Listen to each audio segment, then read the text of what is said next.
terakhir ini itu kayaknya labanya makin menurun. Itu kira-kira kenapa ya? Kalau gue tahu emang ya lu bergerak di bidang apa? Misalnya. Oh. Jadi bisnis gua tuh di bidang ini sih, apa, clothing line. Lo tau kan, kayak jual thrifting, baju bekas kayak gitulah. Kayak thrifting namanya. Kayaknya sih lo harus kaji lagi deh manajemen strateginya. Manajemen strategi. Apaan? Dan gua baru denger itu manajemen strategi. Jadi manajemen strategi itu proses merencanainnya sih, rencanain dari awalnya gimana, presentasi juga evaluasi keputusan yang dari awal kita ini gimana lagi. Jadi intinya adalah biar perusahaan ini lebih baik adalah manajemen strateginya gimana lo merencanakan awalnya, evaluasi dan sebagainya. Habis itu diulang lagi agar depannya tidak ada kesalahan-kesalahan kayak gitu. Oh gitu, Beb. Jadi manajemen strategi itu perencanaan lah ya intinya. Oh ya. Terus ada proses nggak sih dalam manajemen strategi itu? Proses manajemen strategi ya bang? Proses manajemen strategi itu terdiri dari beberapa langkah. Yang pertama tuh lo nentuin visi lo sama misi lo. Visi buat kedepannya gimana dan target lo itu misi lo itu target lo buat kedepannya. Yang kedua tuh ada analisis lingkungan. Analisis lingkungan tuh misalnya analisis politik, ekonomi, sosial, teknologi dan lingkungan dan juga hukum. Terus ada penetapan tujuan dan sasaran, menentukan lo tujuan jangka pendek lo gimana, jangka panjang lo gimana buat kedepannya. Yang keempat ada formulasi strategi, lalu implementasi strategi, dan yang terakhir itu pasti ada pengevaluasian dan pengendalian. Oh jadi gitu Tan. Berarti harus ada visi misi ya, harus ada tujuan tadi ya. Iya. Oh jadi iya sih, gue dulu buka usaha itu emang buka aja gitu. Iya. Terus ada komponennya, komponen dari apa manajemen strategi itu?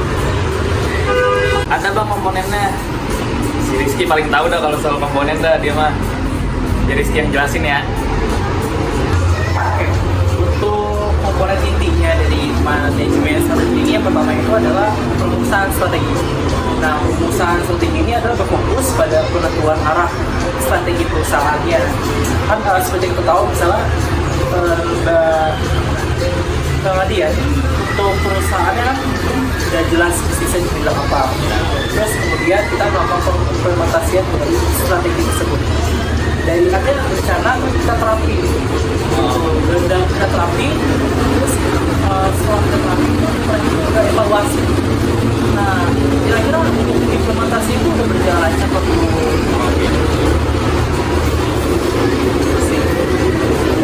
Komponennya. Berarti sama kayak Tony ya tadi ya, kayak misi tujuannya lah ya. Ya betul. Kurang lebih sama juga. Oke, siap. Terus gini, di apa? Di dekat store gua tuh ada juga tuh yang jualan sama kayak gua, jualan fitting gitu ya. Nah, dia itu jualannya nggak mengacu ke offline aja, apa? Dia nggak mengacu ke offline, jadi dia tuh kayak bisa online juga. Apa itu ngaruh ya ke bisnis gua? Nah itu jadi salah satu faktornya Bang, karena kalau sekarang ini kan masuk era digital, kita harus lebih fleksibel, dimana kita itu harus lebih memanfaatkan teknologi yang ada, contohnya media sosial. Kan sekarang apalagi kalau bisnis abang itu di bidang baju thrifting, kita harus memanfaatkan media sosial, contohnya TikTok. Jadi kita itu usahakan membuat video atau kita live streaming. Jadi kita itu terutama kalau baju thrifting itu kan disukai banyak anak-anak muda ya. Iya. Ya anak-anak muda itu kan biasanya itu mereka itu lebih mengutamakan fashionable, merek sama apa yang namanya itu harganya yang miring. Nah jadi itu sasaran pertama, apalagi anak muda sekarang hampir semuanya menggunakan TikTok. Jadi kita itu bisa live streaming bagaimana kita seperti apa kualitasnya.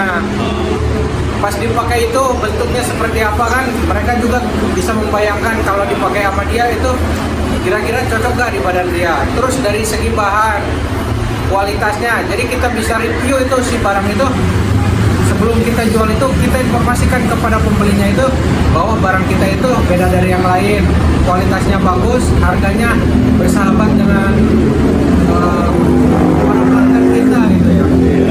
Oh iya, keren banget tuh Erlan masukannya ya. Sebenarnya gue udah bikin sih media sosialnya kayak TikTok ya tadi ya, TikTok terus IG, semua media sosial lah. Cuman memang nggak dikelola. Terus kalau misalkan gue jalanin dari yang tadi di usulan Erlan, kira-kira gue melanggar etika nggak sih, etika bisnis? Nah, kebetulan banget Bang, gue punya teman namanya si Depri. Nah dia tuh punya kasus yang sama seperti lu Bang. Jadi dia tuh buka kendalanya sama lah kayak lu Bang. Mending kita telepon sekarang biar kita bisa konsultasi dari sisi etika bisnis itu seperti apa. Nanti kita telepon sekarang aja lah, kita telepon langsung, kan?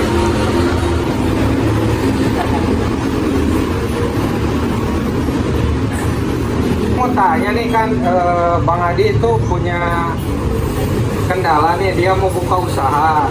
Nah dia tuh ada kendala dari sisi etika bisnisnya, dia kan belum paham tuh bagaimana caranya.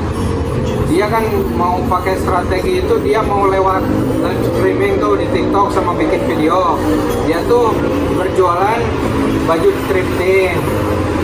Nah kan Depri pernah punya pengalaman bikin hal yang serupa. Kalau dari sisi Depri, dari sisi etika bisnisnya itu seperti apa kalau kita membuat suatu terobosan yang sama dengan kompetitor kita gitu? Dari Depri gimana itu pendapatnya?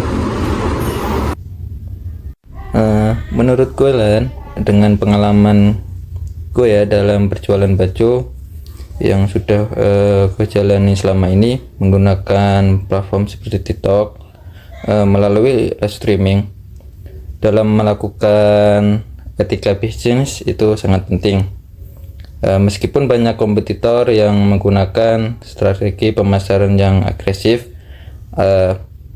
atau mengikuti tren, penting bagi Bang Adi yang baru menjalankan bisnis jualan baju stripping untuk tetap berpegang pada prinsip etika.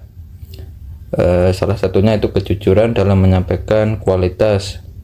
Di sini kan Bang Adi jualan baju bekas, itu sangat penting menyampaikan kekurangannya apa ada noda atau ada kekurangan yang lainnya, dan tidak membohongi konsumen, membohongin kualitas atau merek bajunya, itu sangat tidak baik. Dan menjaga transparansi dalam berkomunikasi dengan baik.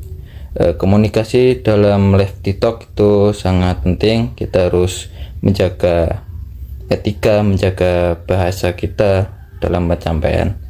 Dan gue sarankan bagi Bang Adi untuk fokus pada keaslian dan inovasi dalam promosinya, serta menghindari klaim yang berlebihan atau merugikan orang lain. Gua tekankan lagi, meski di luar sana itu banyak pesaing, pendekatan yang etis dapat membangun loyalitas dan kepercayaan konsumen dalam jangka panjang dalam bisnis kita. Itu Bang Erlan, masukan dari gue yang bagi Bang Adi. Semoga bisnis kedepannya itu berjalan dengan lancar. Semoga saran dari gue bisa bermanfaat bagi Bang Adi. Oh gitu ya Depri. Oh keren banget nih Depri. Kalau kata yang udah berpengalaman, Depri kan udah berpengalaman ya, jadi gue lebih percaya dan ntar gue jalanin apa yang Depri saranin. Thank you banget nih.